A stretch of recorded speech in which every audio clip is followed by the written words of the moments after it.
Eu vou mais uma vez, irmãos, pedir a permissão dos irmãos e não voltar ainda ao nosso estudo da Epístola de Pedro. Nós, na verdade, precisamos voltar para no capítulo 2, verso 16, né? Seria o texto de hoje, não é? Mas eu vou deixar para a próxima semana e eu quero aproveitar a oportunidade de refletir dentro desse culto de oração num outro tema, até que tem a ver também com o que nós fazemos aqui. Quero ler dois textos com os irmãos. O primeiro está no Evangelho de Mateus, no capítulo 21, e são os versos 21 e 22. E o segundo na carta de Paulo a Timóteo, a primeira carta, no capítulo 2, versículo 8. Então, Mateus 21 e 22. Vamos ler juntos? Jesus respondeu: eu asseguro que se vocês tiverem fé e não duvidarem, poderão fazer não somente o que foi feito à figueira, mas também dizer a este monte: levante-se e atire-se no mar, e assim será feito. E tudo o que pedirem em oração, se crerem, vocês receberão. 1 Timóteo 2,8. Quero, pois, que os homens orem em todo lugar, levantando mãos santas, sem ira e sem discussões. Esse primeiro texto, irmãos, bastante conhecido, é um dos textos que mais nós gostamos de citar. Nós o conhecemos bem, mas é um dos textos que está sempre nos trazendo problemas. Eu não creio que o que nos impressiona nas palavras de Jesus seja o fato do Senhor Jesus dizer que se tivermos fé, poderemos dizer a um monte: sai daqui, vai lá para o fundo do mar, e isso acontecerá.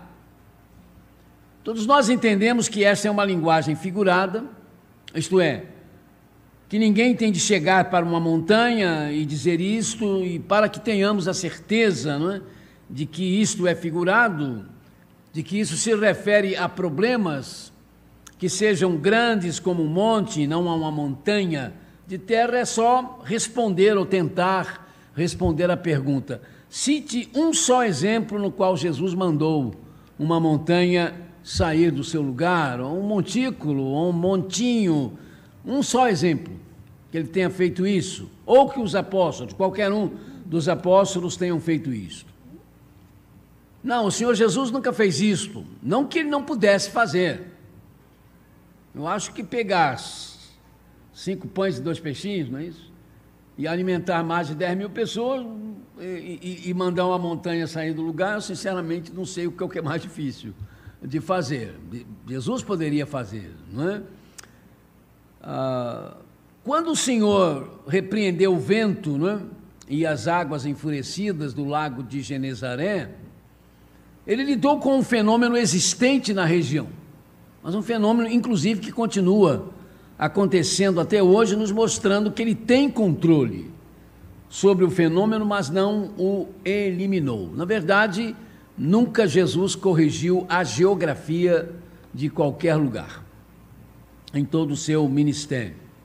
Então, o grande problema aqui é que o texto nos diz que se nós tivermos fé, nós conseguiremos vencer, sobrepujar qualquer tipo de problema, mesmo que ele seja tão grande quanto uma montanha.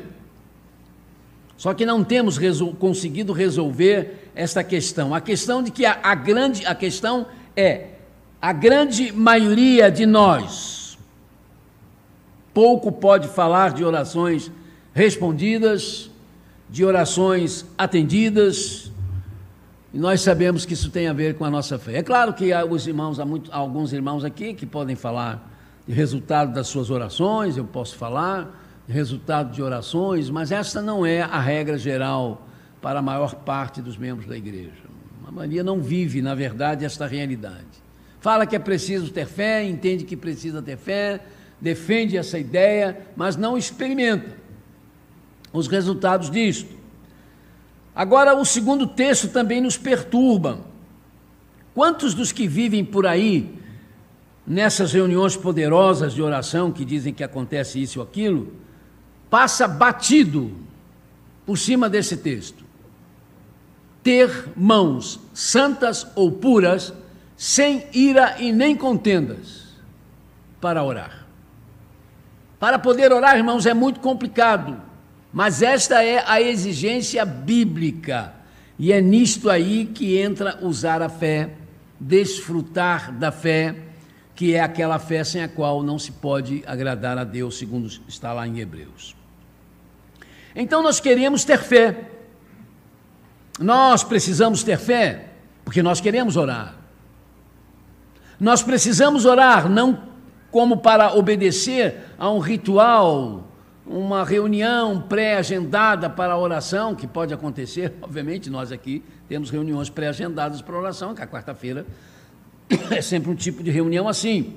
Mas não é nesse tipo que nós temos que pensar na oração, mas pensar em alguma coisa que significa receber as respostas de Deus. Porque temos fé no poder de Deus, nada é impossível para Deus.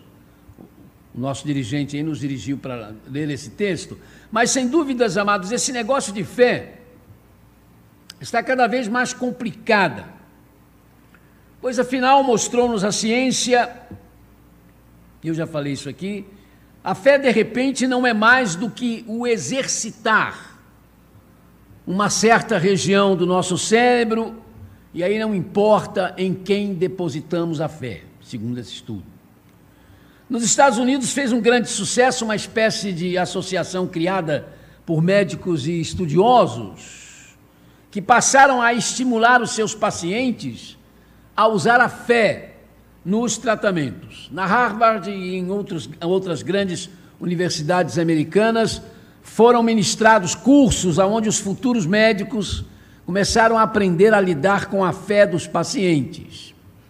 E as revistas médicas americanas passaram a publicar uma série de reportagens de trabalhos de mestrados, doutorados, sobre os milagres que estavam ocorrendo com o exercício da fé.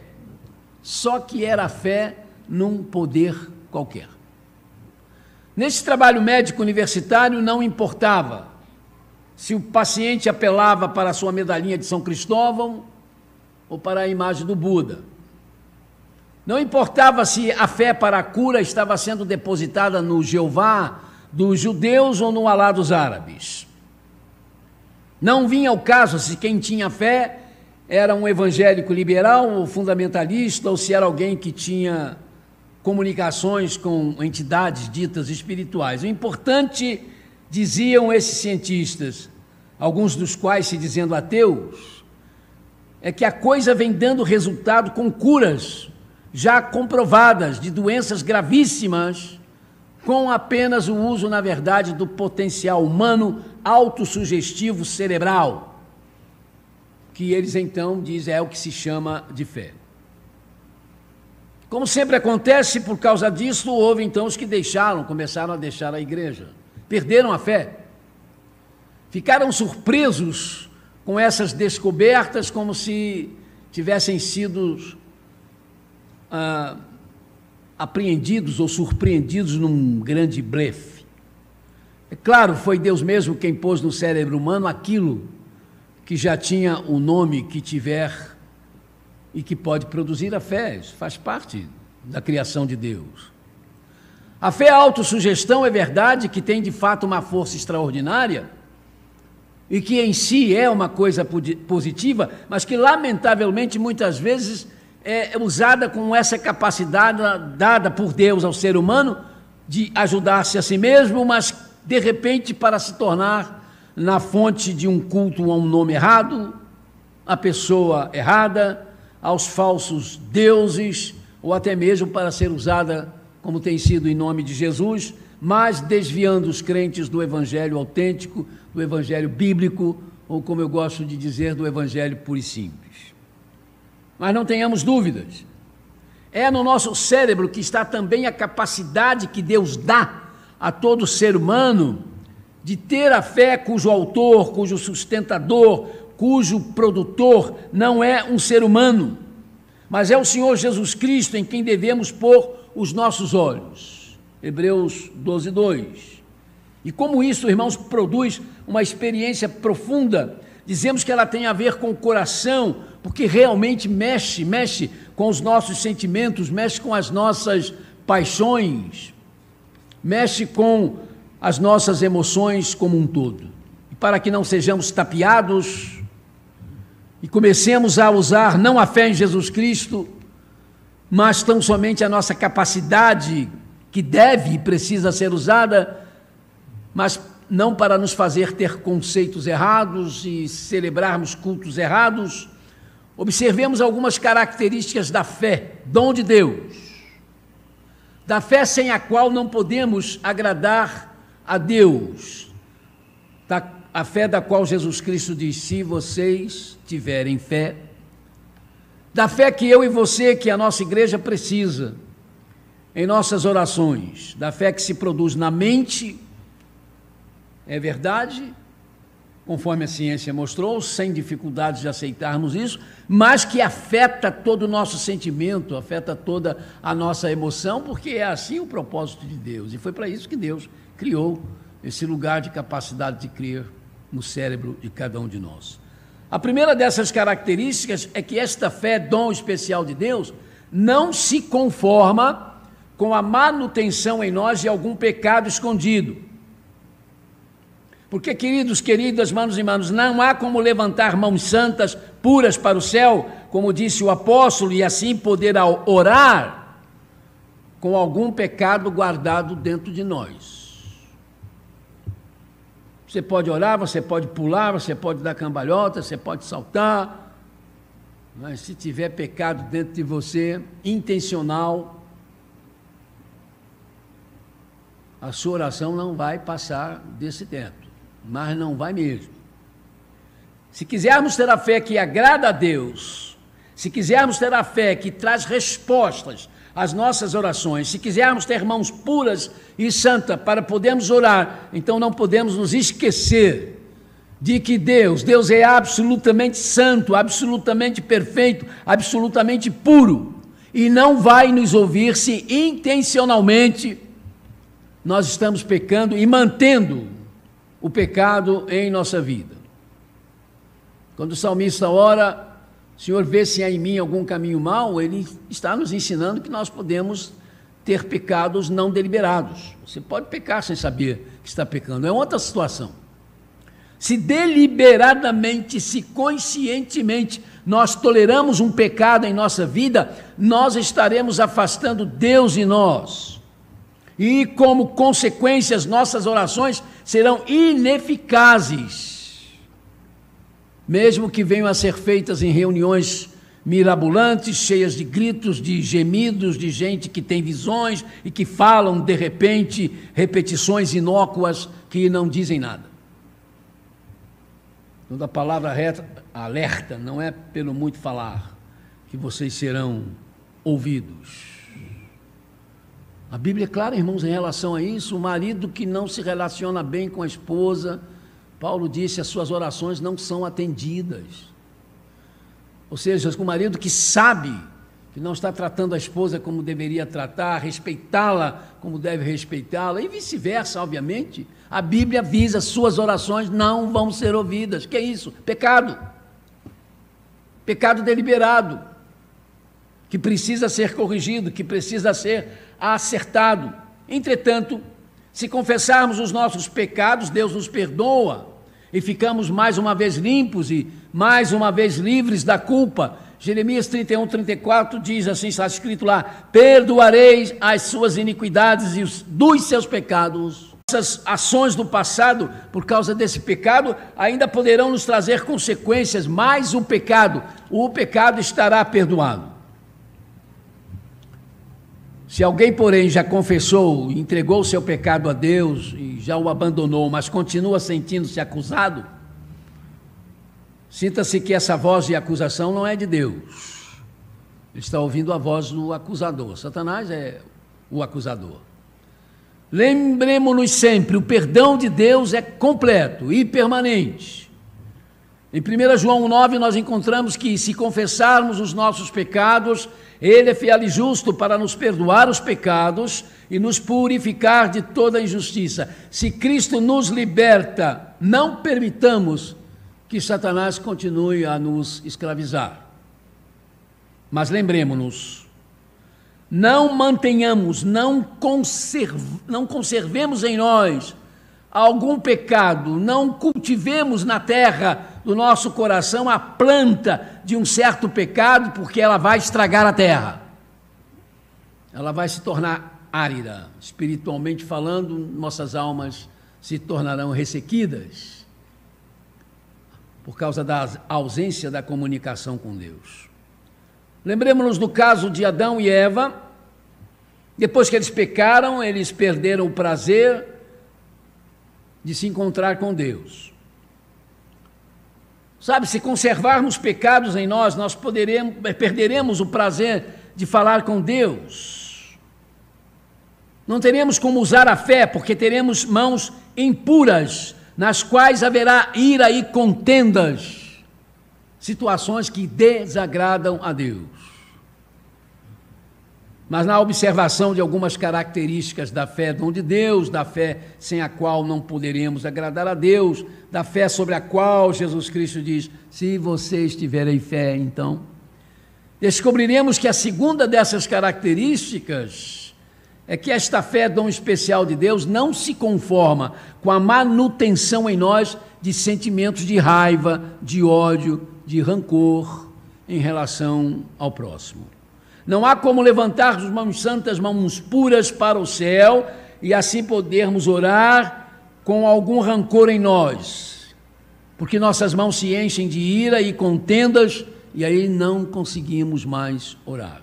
É o que diz a palavra, queridos. Todos conhecemos a passagem bíblica em que Pedro perguntou a Jesus sobre o perdão. Senhor, até quantas vezes, se o meu irmão pecar contra mim, eu devo lhe perdoar? Até 7 vezes? Mateus 18, 21, de acordo com a lei judaica, os judeus deviam perdoar uma mesma transgressão 3 vezes.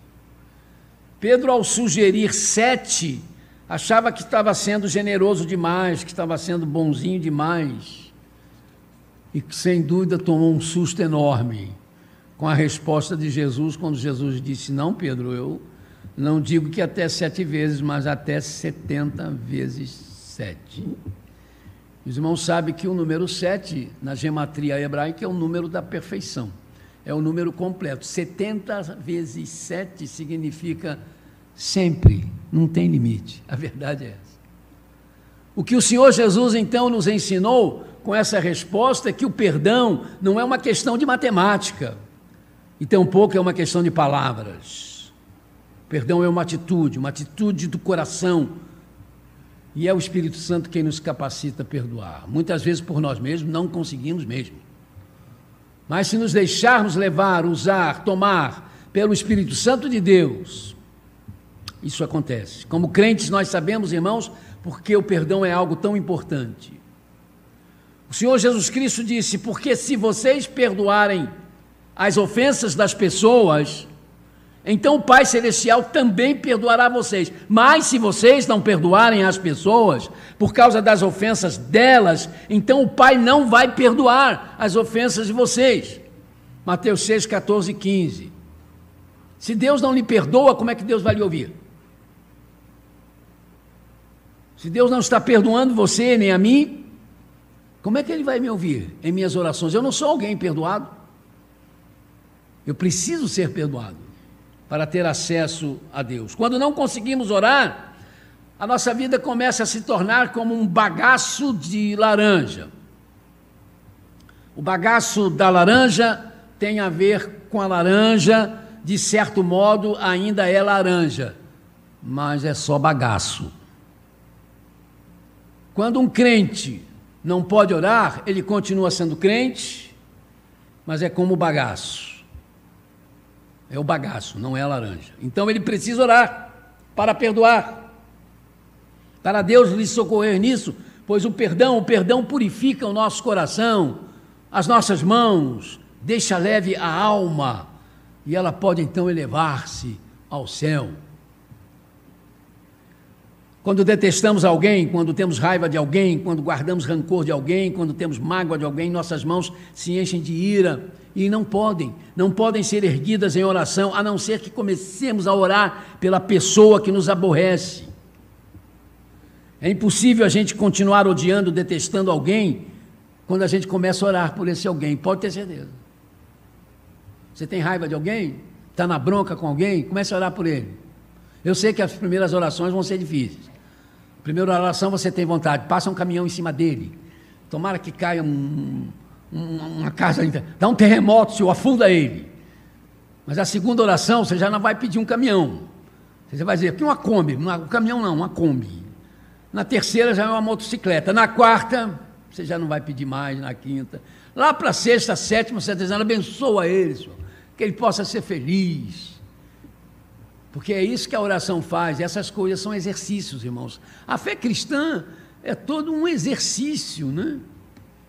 Nós temos a mente de Cristo. O que é ter a mente de Cristo? O Senhor jogou aqui, já estou com a mente de Cristo.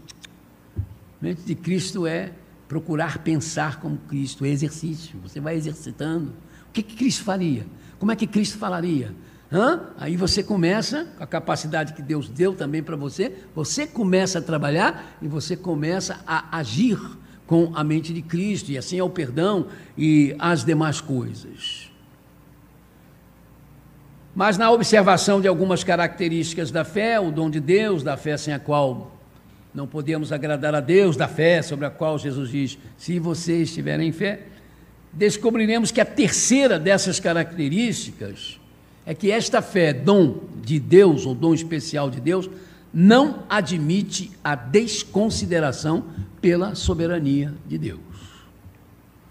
Eu creio, amados, e firmemente na soberania de Deus. E essa certeza me tem trazido paz durante os momentos difíceis da minha vida. Eu tenho Deus que me conhece e sabe o que é melhor para mim, então quando eu oro, o que eu quero é que Deus me mostre o que é melhor para mim. Porque nem sempre, queridos, aquilo que eu acho que é o melhor para mim é o melhor. Nem sempre é o melhor. Quando Jesus ensinou os seus discípulos a orarem, a primeira coisa que ele fez foi ensiná-los a honrar a Deus por causa daquilo que Deus é.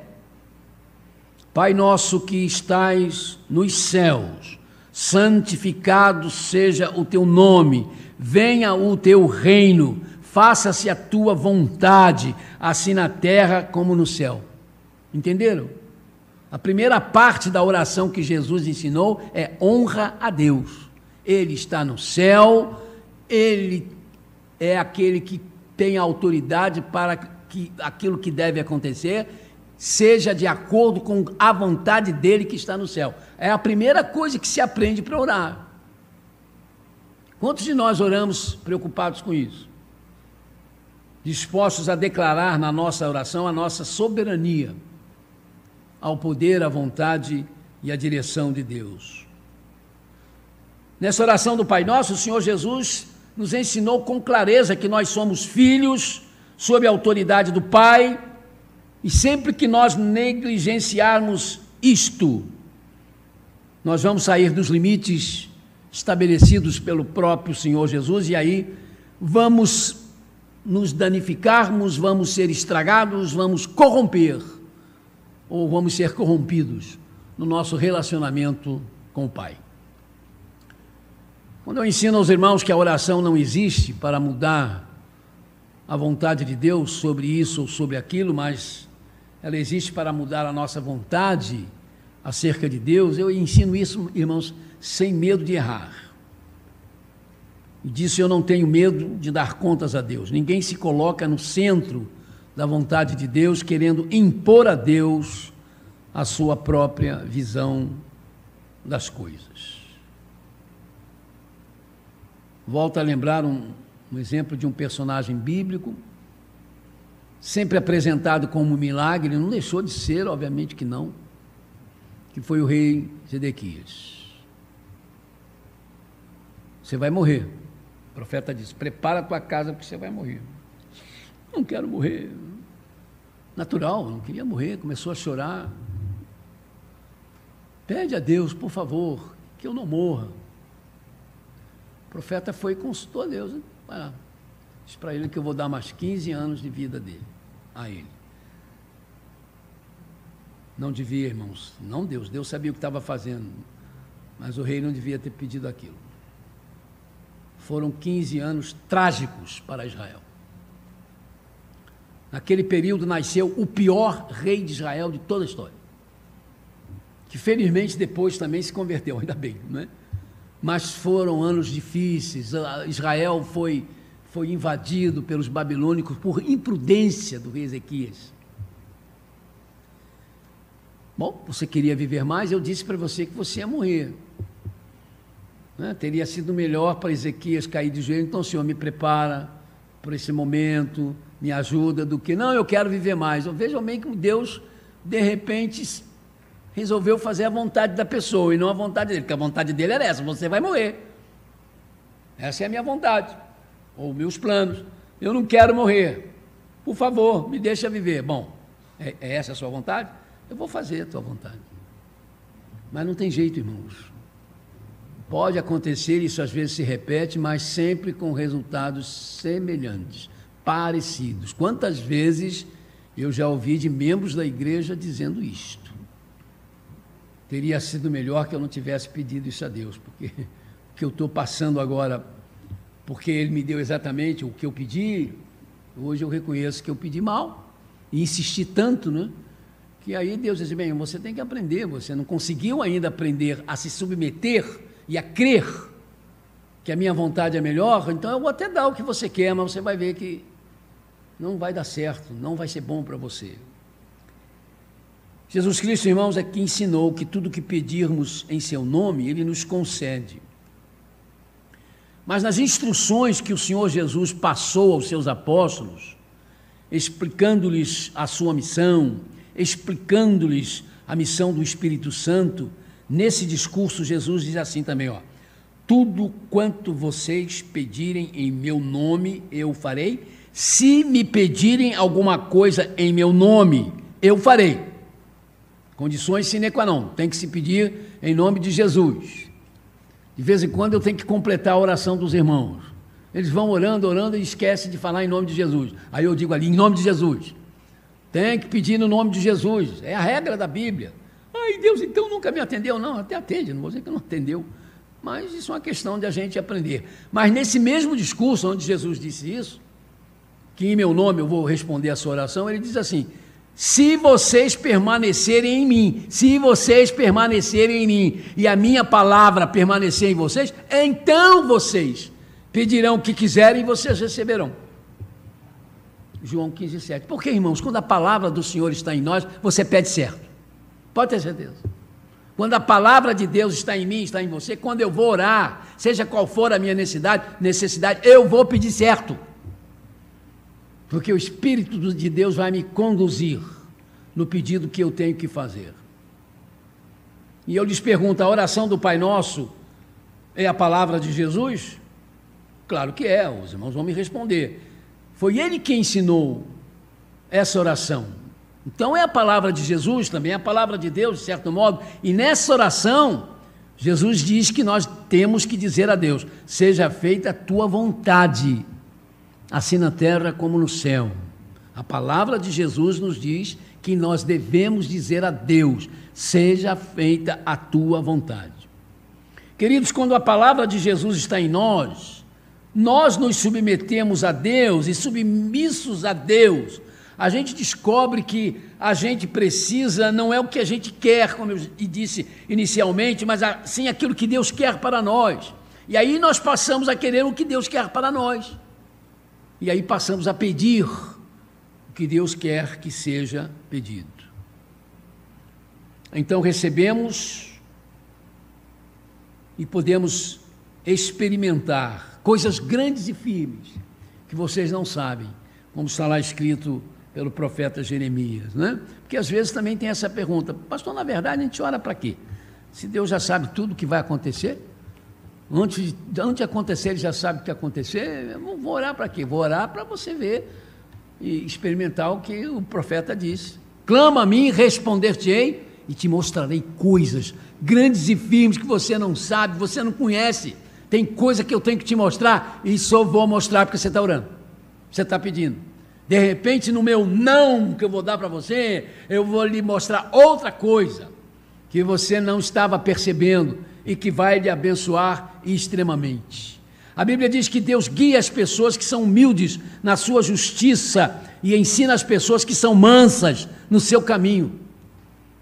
Salmo 25, 9. Para terminar, não sejamos, eu já contei isso aqui, vou contar de novo. Não sejamos como aquela senhora escocesa, crente, mas muito teimosa. Como diz o povo aí, teimosa igual uma mula, né? Não sei se a mula é tão teimosa assim, mas coitada da mula, né? Tem outros bichos que são teimosos, gato também é muito teimoso, né? Mas o pobre da mula é que levou a fama, né? Então, teimosa como uma mula, ela tinha um hábito interessante, eu não sei qual era a denominação dela, só sei que ela era crente, se era batista, presbiteriana, sei lá o quê, né? Ela era vendedora e ela viajava muito, né, pela Escócia, então ela tinha um hábito, ela tinha uma espécie de um pedaço de pau muito bem trabalhadinho, envernizado, bonitinho, uma espécie de uma bengala. Não era bengala porque ela não usava para se pendurar, mas ela levava aquele pedaço de pau para onde quer que ela fosse. E toda vez que ela chegava num lugar que tinha uma bifurcação, um caminho para a direita, outro para a esquerda, ela pegava, orava, jogava o pedaço de pau. Para o lado que o pau caísse, ela ia. Não sei se ela confiava mais em Deus ou no pedaço de pau, eu não sei, né? Porque o pau é que dava indicação do caminho para ela.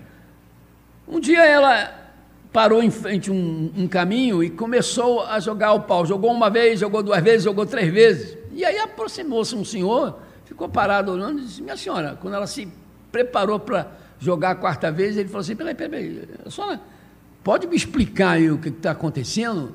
Por que a senhora já jogou esse pau aí três vezes aí e está querendo, acho que, jogar a quarta vez?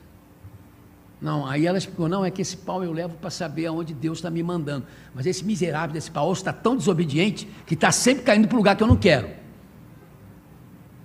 Não adianta você orar assim, meu filho, é melhor dispensar o pau e orar e ir na primeira convicção, não é, que você tiver. Nós precisamos de uma igreja que ora, irmãos.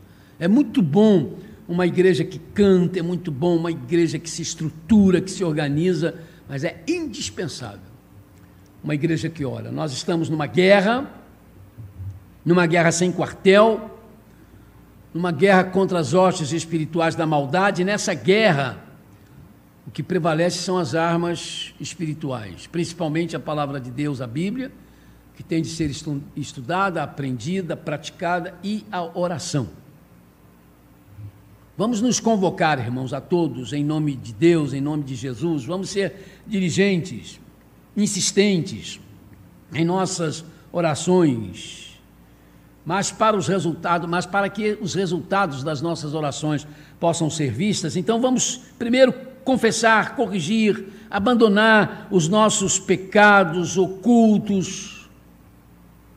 Vamos lutar contra todo pecado, vamos nos perdoar, compreendendo que o Senhor nos perdoa, vamos nos submeter à boa e perfeita vontade de Deus. Vamos mostrar ao mundo que o que nós chamamos de oração não é autossugestão, não se trata somente dessa capacidade mental que Deus deu aos seres humanos de acreditar, mas é um exercício de uma fé não fingida, que implica em mudanças, que implica em paz, mesmo que estejamos em guerra, que implica numa cura por dentro, mesmo que a doença de fora permaneça, que importa numa caminhada segura, mesmo que ao redor os fatos estejam virando o mundo de ponta cabeça.